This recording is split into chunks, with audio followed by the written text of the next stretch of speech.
Each year, the ANZ Bank and the Royal New Zealand Returned and Services Association sponsor a speech prize for New Zealand secondary students in years 12 and 13. The competition commemorates the only New Zealand soldier to be awarded a VC at Gallipoli, Cyril Bassett. The clear emphasis of the competition is on commemoration. This evening, we will hear from a Year 13 student at Marlborough Girls College in Blenheim, located in New Zealand's South Island. This year's winner of the Cyril Bassett VC speech competition, 18-year-old Stephanie Simpson.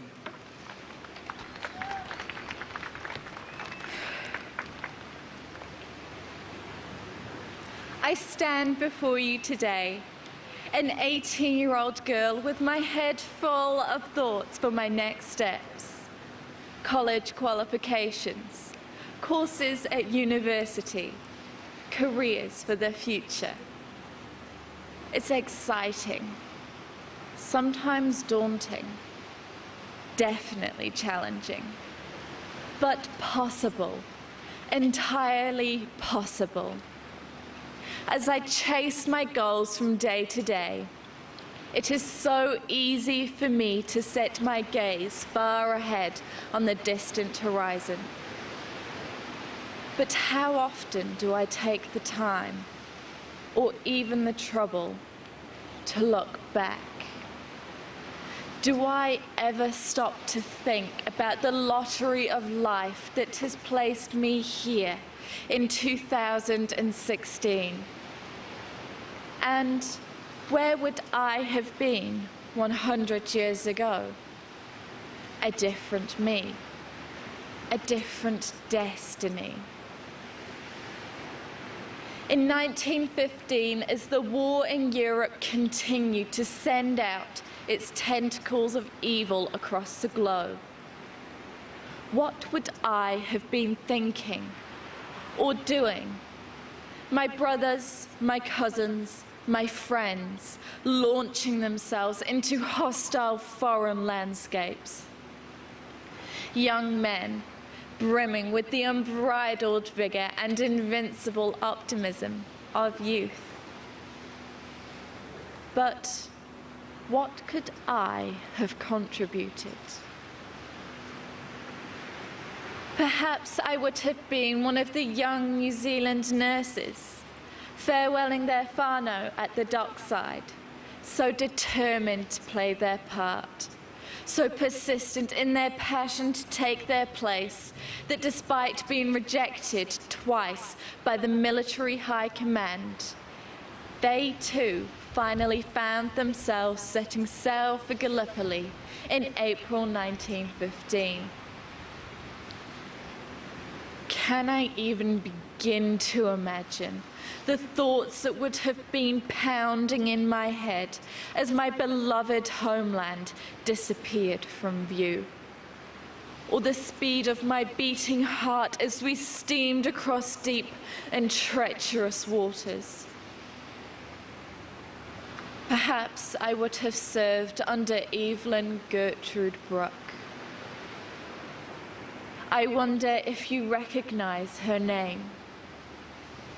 I wonder why I did not.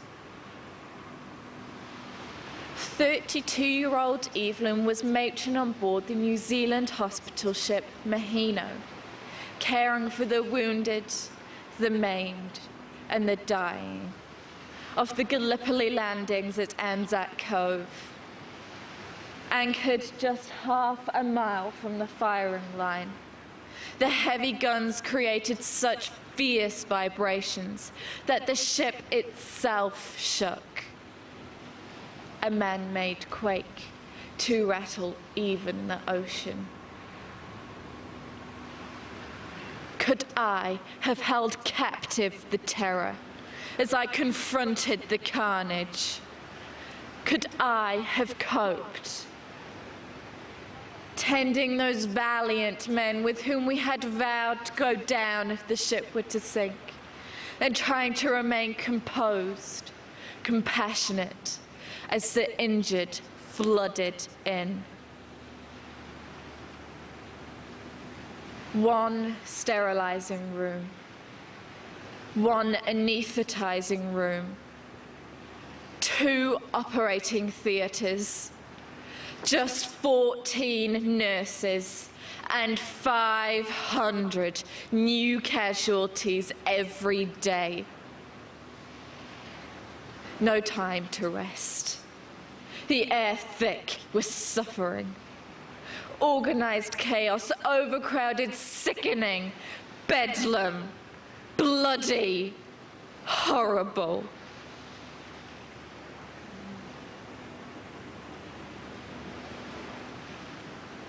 And yet, Evelyn continued to lead her stoic nurses, even accompanying further campaigns in France and Flanders.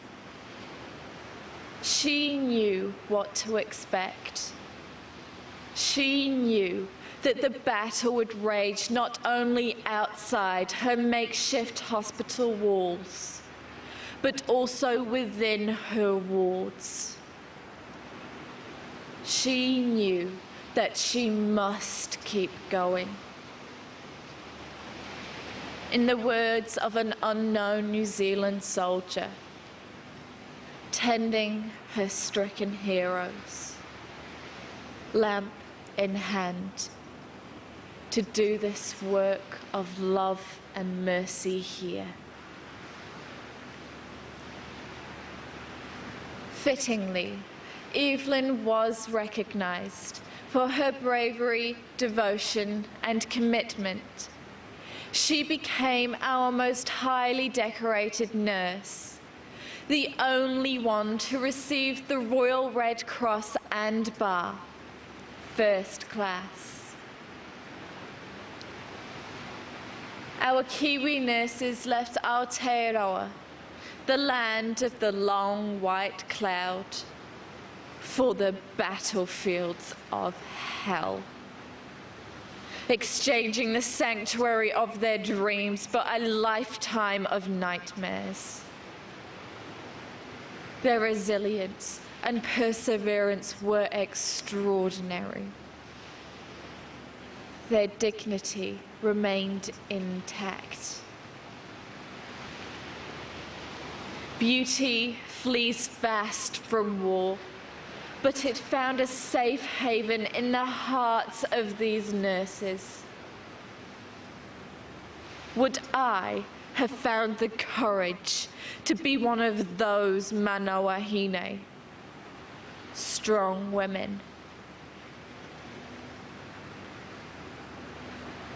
Today, I focus upon me. They focused upon others. I can create my own destiny.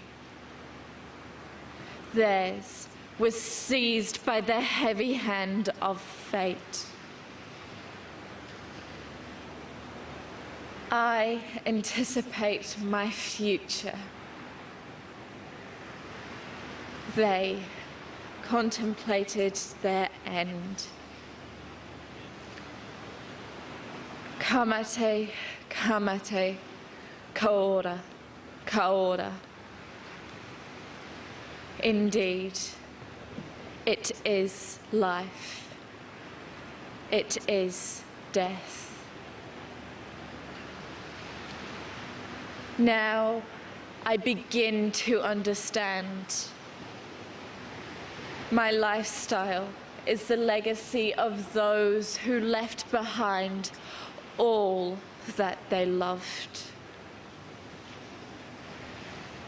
My worries are so insignificant and vain. My gratitude belongs to those who sacrificed so much.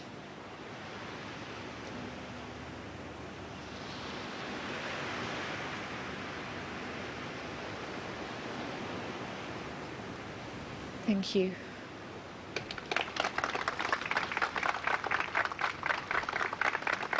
The 2016 winner of the Cyril Bassett VC speech competition, Stephanie Simpson. Thank you.